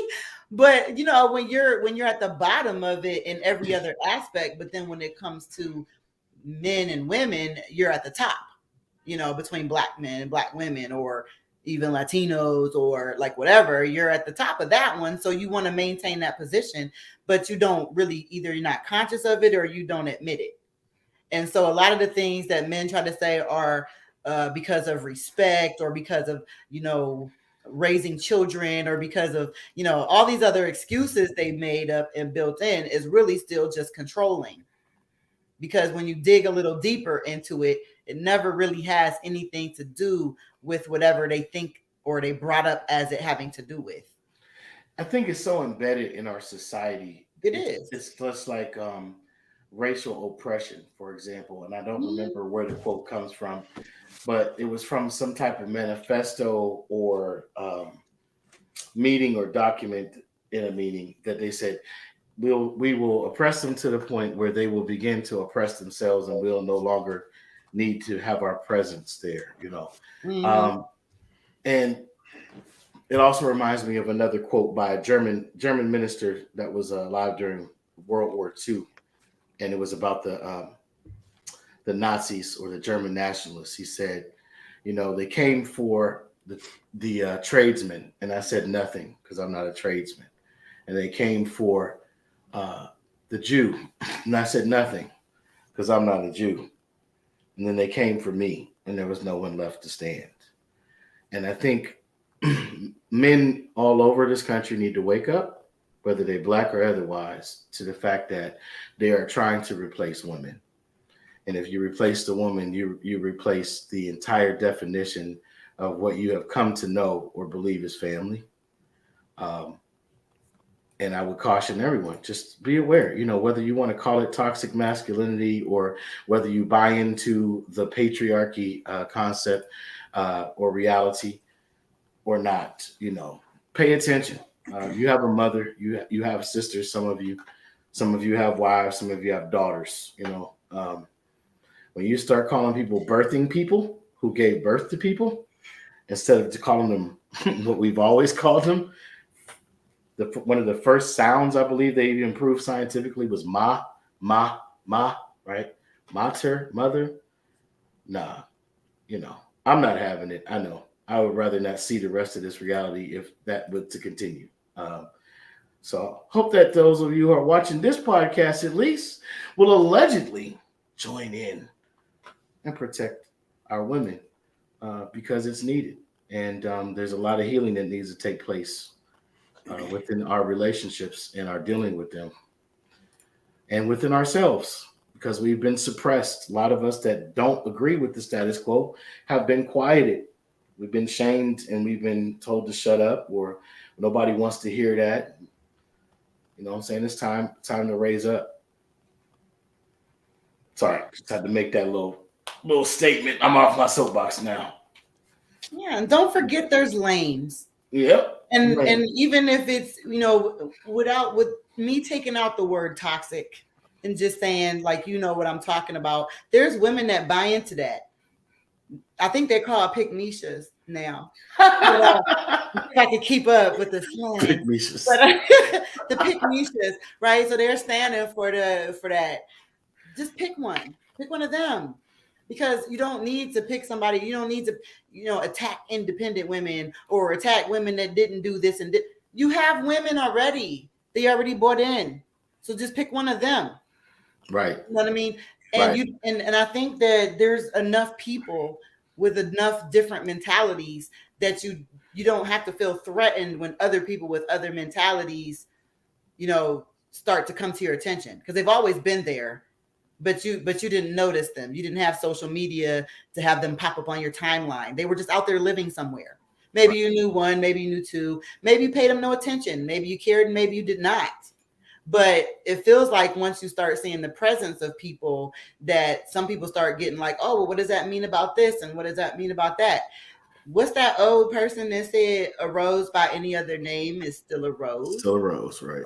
So if you call me a birthing center or whatever you said, or you call me a woman, or I don't care what you're calling me. I am what I am, no matter what you call me. And my problem is the legislation of those types of things. Right. I mean, it's like, oh, well, you can't do this. I mean, I'm going to still be me, no matter what you say, no matter what you call me. And I'm not going to be worried about, no one's going to be me. So I don't think that we need to buy in necessarily to the replacement thing. I think we need to just all stand in our truth. And there's always going to be outliers, and they always get the mic. They always get the mic. The fact that you have all these Black women speaking and you gave a microphone to Candace, what's her block-headed receding hairline? What's her name? Owens. Okay. Yeah. So it's like, yeah, so now you got the Black women. That's not the Black woman at all. That's not even a majority of Black women, but she's the loudest and she's saying what you want her to say, so she gets the microphone. So that's what I say, just caution people to say, or if you hear this about these people and those people, most people you don't even know was any trans people. You didn't even know they was out there because they was minding a trans business. And all they was trying to do is get some legislation that's like, I have a right to be myself. I have a right to have my medical treatment. And guess what? You didn't have to care. You had no idea any of this was even going on. And the gender affirming treatments and all that stuff, that's not just for trans people. That's for women that don't have their periods. And that's for men that accidentally grew breasts. And that's for, that's for all kind of other people having hormonal and other imbalances. So when they keep selling it to you as a trans issue, you end up fighting against your own interests. Because what's going to happen if you have a child and then they're not developing the way that you would normally develop? And now they can't get their care because we banned that. So I'm saying anytime they're driving a narrative about something, it's nothing to do with that. Never ever is.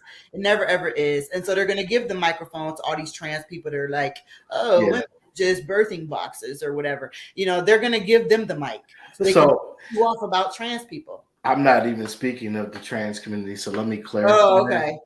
I'm talking about people who are using them the same way they use Black people for civil rights to get rights for a whole nother group of people.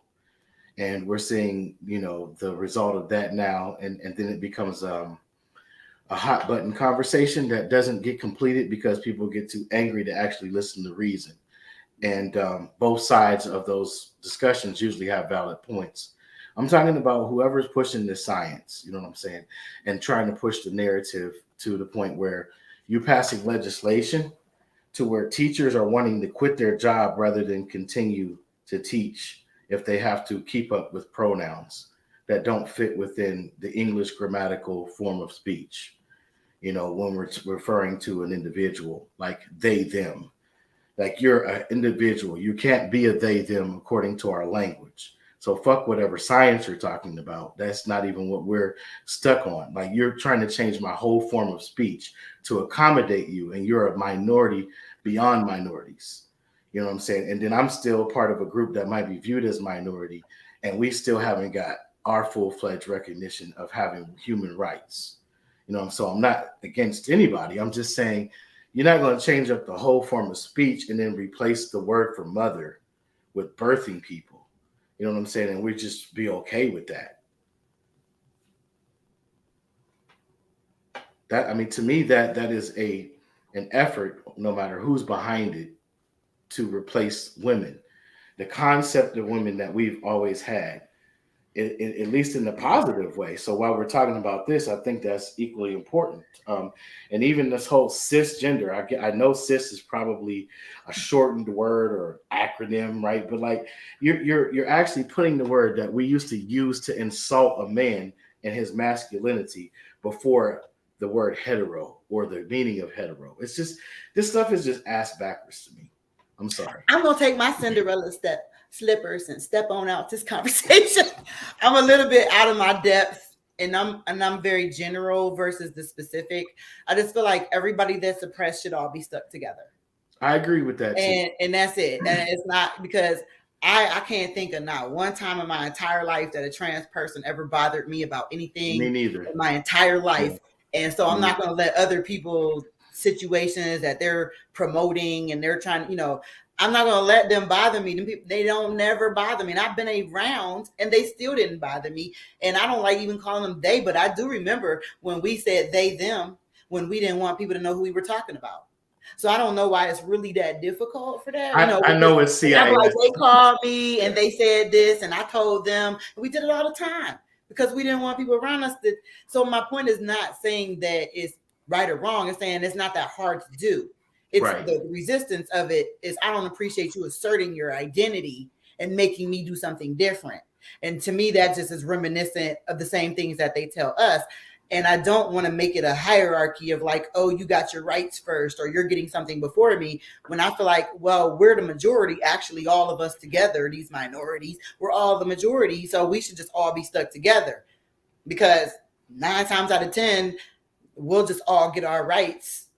And then we'll just be done with the topic in general, and we'll probably still go our separate ways. If you're not friends with trans people, you'll still probably never see them. They'll probably still never bother you. You know what I mean? It'll probably be the same thing. It's just like Black people in their neighborhoods, and they make up our dances. Well, we messed up. We put them on TikTok. Now everybody's trying to do them. But whatever, you know what I mean? Like I'm saying, it will probably go back to those kind of things, but maybe we won't have to feel so threatened by them. You know what I mean? Like maybe I could wear my hair braided and it won't be a problem, and then I won't have to care that the white girl braided her hair at work. I don't care that she braided her hair at all. I care that I can't wear my braids because that's ghetto, and then she can wear braids, and that's a progressive. Look at her with her. See what I mean? So this is what I'm really. So I always try to look before I get mad about something. Let me look and see, like, what am I really mad about? Am I mad that she wore the braids? Absolutely don't care about her hair and don't even care about her. Or, I mean, pay people attention. But I don't like that she could wear braids and I cannot wear braids. That's upsetting, right? So, you know, and all of these topics, any and all of the topics, to me, going to our topic of relationships and situationships, is to discuss them. We didn't really get into the situationships, so maybe one day you'll invite me back and we can actually talk about that. I think we kind of focus more on the relationship part of things, which is usually at least an agreement on both parties' side.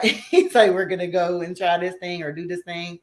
But all these topics that we can see that, like you said, some people get mad, emotional, upset.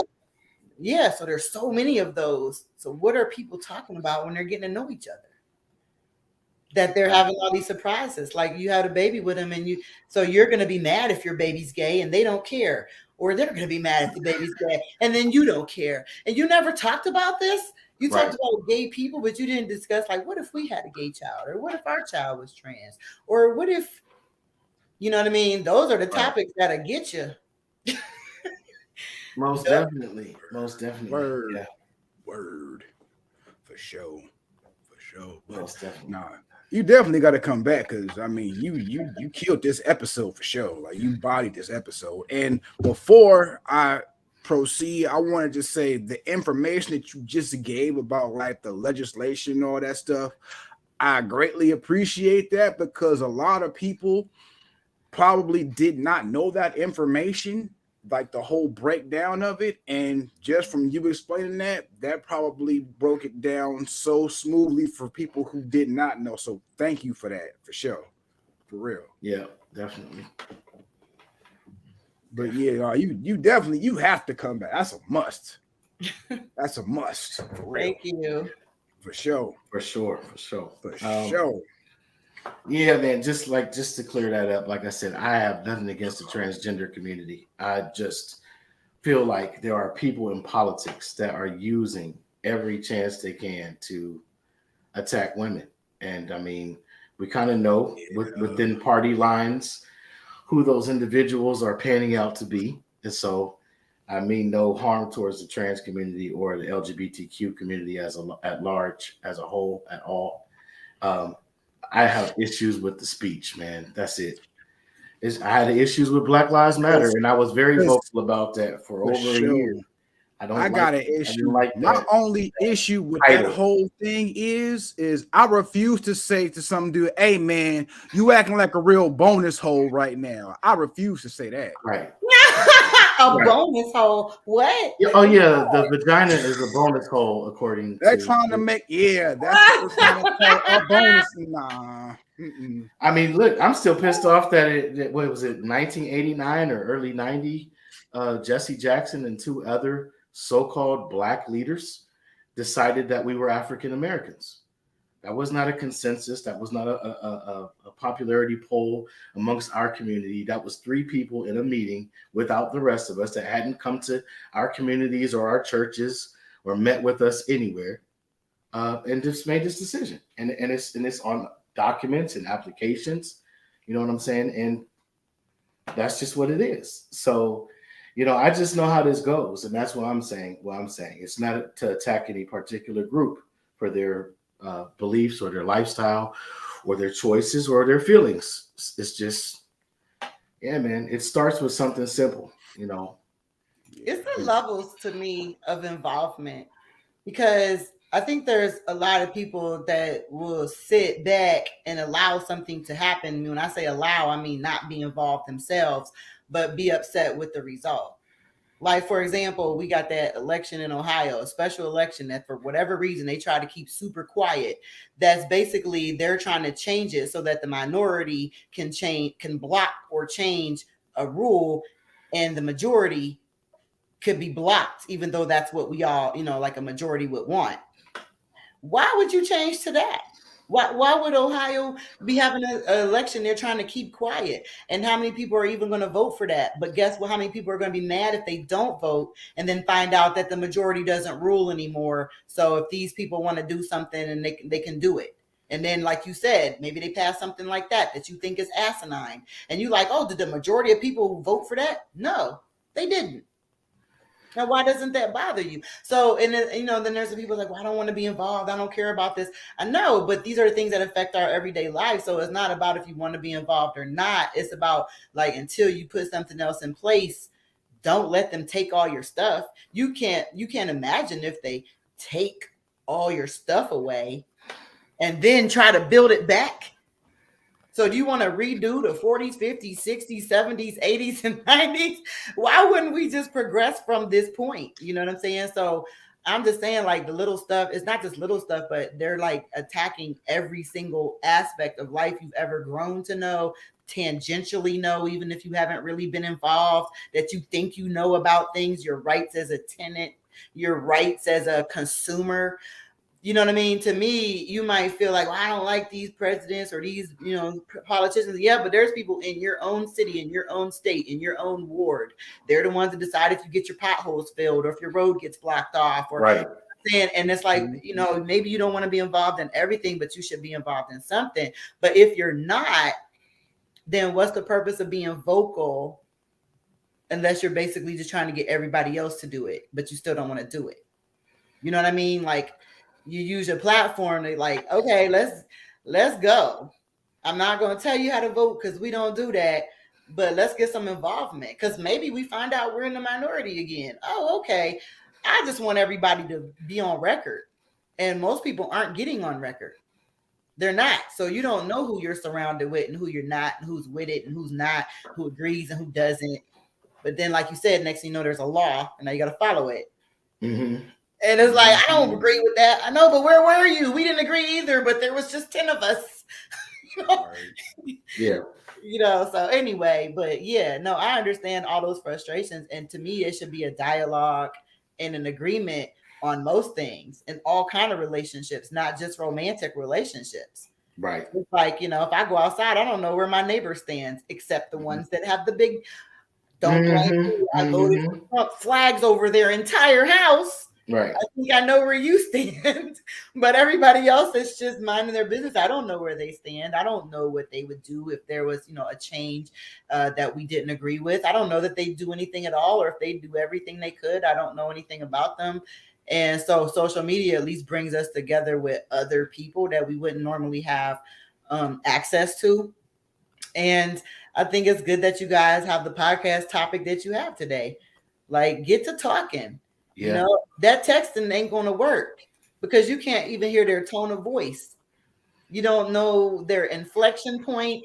So now you're reading it with your own mentality. You're in a bad mood. So when they answer you shortly, you don't immediately think they're busy. You think, oh, look at them being short. What they got attitude about. Mm-hmm. And then you're operating in that energy and you added a whole nother level with the text messaging. So text messaging to me should only be for people that already know each other very well. So that way, when you text me, I already know how you sound when you say good morning. I already know how you're doing it. I know when you're being short and when you're being long and when you're but you don't know that when you first get to know people. So people are robbing their own selves of the opportunity to actually engage with people that they want to be dedicated to, or later accused of breaking their heart. Yeah. Definitely. Yeah. I just wanted to say, I know cis is spelled CIS. That's what I was getting at. It just still sounds like, I'm not going to even go there because I'm not trying to give a soundbite for somebody to twist up. But I looked up that word a bunch of times. I'm like, oh yeah, and it's one of those words I keep forgetting what it means. Lana, if you out there, what's cisgender, please? What's the cis?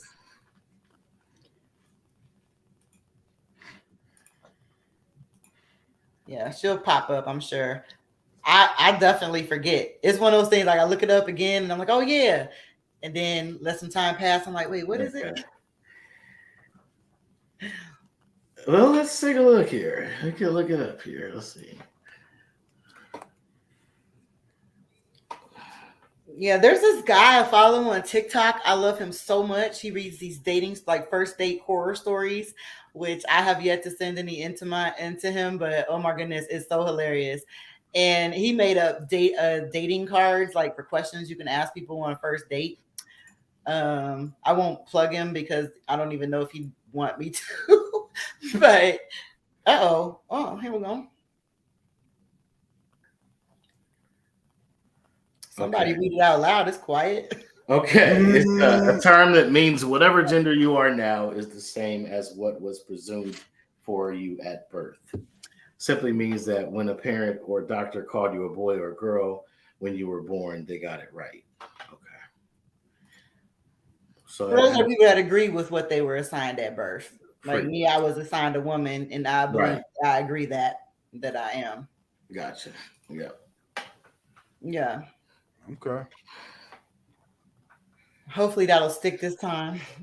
I remember it. I remember it made sense, but it still didn't say what the CIS stood for. So I guess my brain still wasn't putting it together. Yeah. But, so it's like I don't know. It's like some class that you missed in school, right? And then like people all of a sudden all attended the class, and then like they're talking about it in front of everybody else who didn't make it to the class. So we're like, "What do you mean? Like, what are you talking about? Like, let me see your notes." You know what I mean? They're like, well, you just had to be there. It's like, no, I didn't. It wasn't required reading either. But now you're bringing it to me like I should know. It's like, who made up these rules now? What is this? You know, and maybe it's necessary. Maybe it's too. I feel like there was like people say they preferred something, and then you have like the younger generations that are just like they just accept you for what you are, right? Yeah. And then you have the open-minded people like me that I just accept, like, okay, that's what you said, then whatever. Yeah. You know what I mean? And then you got the other people who are like, no, this is different. We don't like it. And I was like, oh, this is a conflict? And then it was like, well, what's the problem? And then it was kind of like, you know, that's where I came in, where I was like, I don't really care as long as you forgive me if I forget, because I've been here a long time.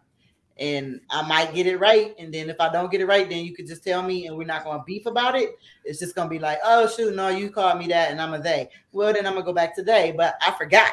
So then I didn't say they. You know what I mean? Right.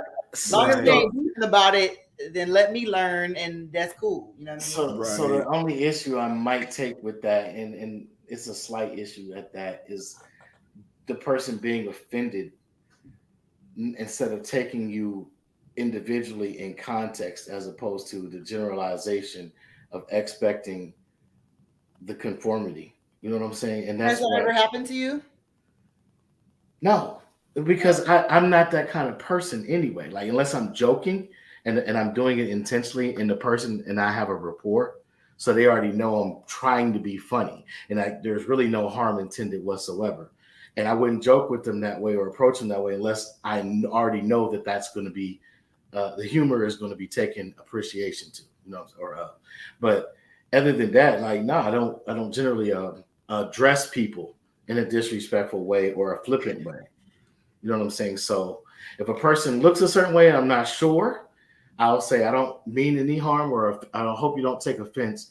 Are you, or, you know what I'm saying? If I even need to know, if I don't need to know, I'll just be like, hey, how you doing? You know what I mean? How are you? How are you doing? You know what I'm saying? Or how are you all? You know what I'm saying? Like, I don't know. It hasn't come up for me yet. I hope it doesn't, but because I don't want to be, like I said, flippant to something that someone actually cares about. I'm not trying to cause harm intentionally. I'm not about to change my whole vocabulary overnight unless I'm learning a new language to, you know, move somewhere. But that's just me. You know what, it actually has happened to me before. Well, not like in that sense, but it's happened to where I've had to be like, yo, so what I've done is I've just asked the person what their name was. You know what I'm saying? I didn't took it from there. And like every time I've seen that person, I've made it a point to remember what their name was and just address them by that and keep it moving. And it's all been cool ever since. So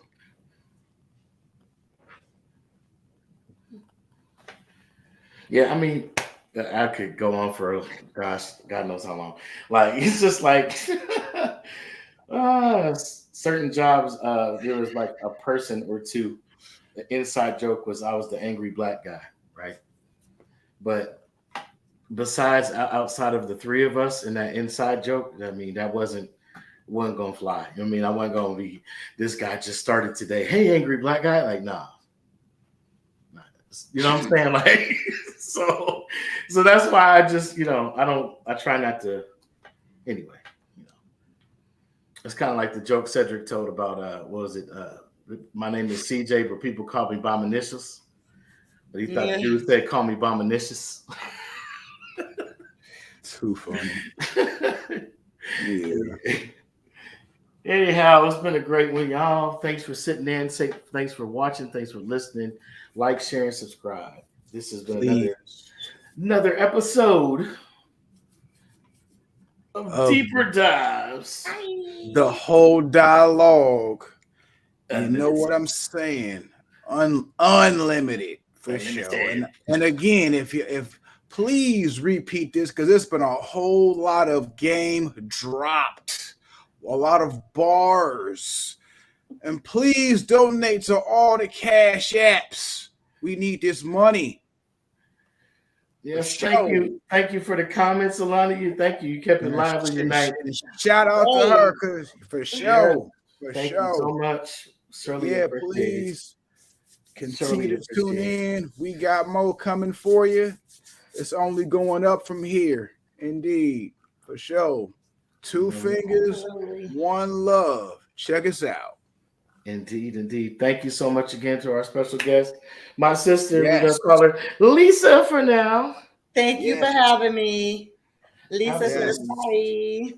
Yes. Awesome perspective. Thank you for balancing it out tonight for us.